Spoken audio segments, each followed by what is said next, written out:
טובים. גם בשעות החשוכות של הלילה תמיד יהיה כוכב קטן שיעיר לך את עצמך, את הדרך הביתה. תמיד זה הכי חשוך לפני הזריחה.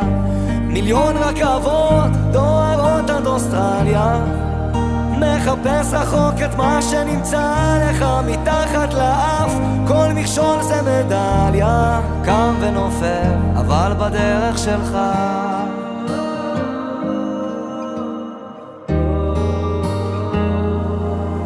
להתמודד עם הפחדים, לקפוץ למים עמוקים, לשחות עד הסוף, להגיע לחוף עד הלילה, להאזין גם לשירים, כי זמרים הם הרופאים הכי טובים שיש למדע להציע.